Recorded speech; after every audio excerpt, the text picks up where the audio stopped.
ఆంధ్రప్రదేశ్లో జగన్ ప్రభుత్వం ప్రతిష్టాత్మకంగా చేపట్టిన కార్యక్రమం ఆడుదాం ఆంధ్ర. ఈ కార్యక్రమాన్ని ముఖ్యమంత్రి వైఎస్ జగన్ తో పాటు మంత్రి ఆర్కే రోజా, శాప్ చైర్మన్ పైరెడ్డి సిద్ధార్థరెడ్డి తదితరులు హాజరయ్యారు. ఈ ఆడుదాం ఆంధ్ర కార్యక్రమంలో జరిగిన క్రికెట్ లో జగనన్న బ్యాటింగ్, రోజక్క బౌలింగ్. ఆ క్రమంలో జగనన్న రోజక్కకు బ్యాటింగ్ లో మెళకువలు నేర్పడం, అందుకు సంబంధించిన వీడియోలు అటు మీడియాలో ఇటు సోషల్ మీడియాలో తెగ వైరల్ అయ్యాయి.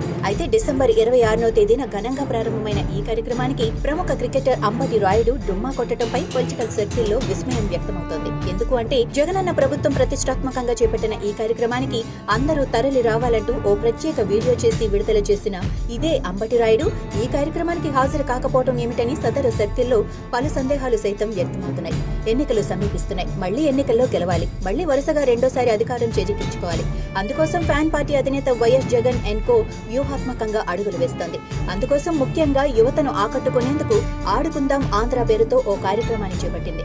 గ్రామ స్థాయి నుంచి రాష్ట్ర స్థాయి వరకు క్రీడా పోటీలు నిర్వహిస్తున్నారు. రాష్ట్రంలోని క్రీడాకారులను ప్రపంచ స్థాయి క్రీడాకారులుగా తీర్చిదిద్దటమే లక్ష్యంగా ఈ ఆడుదాం ఆంధ్ర కార్యక్రమానికి జగన్ ప్రభుత్వం శ్రీకారం చుట్టింది. అయితే జగన్ అధికారంలోకి వచ్చిన ఈ 4.5 తర్వాత ఈ జగనన్న ప్రభుత్వం నిర్వహించిన తొలి రాష్ట్ర స్థాయి ఆట ఆడుకుందాం ఆంధ్ర కావటం గమనార్హం. అయితే ఈ కార్యక్రమానికి అందరూ హాజరు కావాలంటూ ప్రముఖ క్రికెటర్ అంబటి రాయుడుతో ఓ ప్రత్యేక వీడియో సైతం రూపొందించి విడుదల చేసి చివరకు ఈ కార్యక్రమానికి ఆయనే హాజరు కాకుండా డుమ్మా కొట్టడం పట్ల పొలిటికల్ సర్కిల్లో ఓ చర్చ అయితే ఊపందుకున్నట్లు తెలుస్తోంది. మరోవైపు అంబటి రాయుడు ఇటీవల ఫ్యాన్ పార్టీలో క్రియాశీలకంగా వ్యవహరిస్తున్నారు. ఆ క్రమంలో రానున్న ఎన్నికల్లో గుంటూరు లోక్సభ స్థానం నుంచి ఫ్యాన్ పార్టీ అభ్యర్థిగా బరిలో దిగేందుకు ఆయన తన వంతు సన్నాహాలు చేసుకుంటున్నారని, ఆ క్రమంలో ఈ అంశంపై ఆయన ఇప్పటికే పార్టీ అధినేత వైఎస్ జగన్ అండ్ కోతో చర్చించారన్న ఓ చర్చ సైతం గట్టిగా నడుస్తోంది. ఆ క్రమంలో సదరు నియోజకవర్గంలో ఆయన సేవా కార్యక్రమాలు సైతం చేపట్టారన్న ఓ ప్రచారం కూడా కొనసాగుతోంది.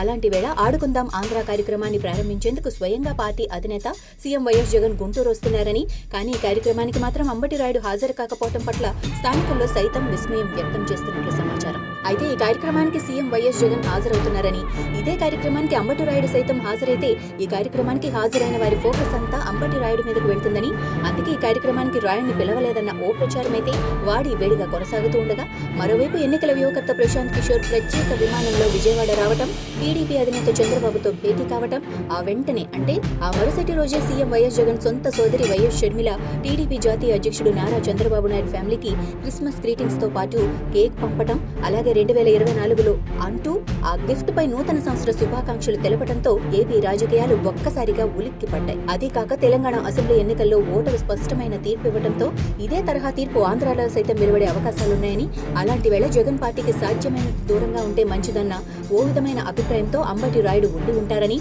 అందుకే ఆయన సైతం ఈ కార్యక్రమానికి డుమ్మా కొట్టారన్న ఓ చర్చ అయితే సదరు సర్కిల్ ని చుట్టేస్తోంది.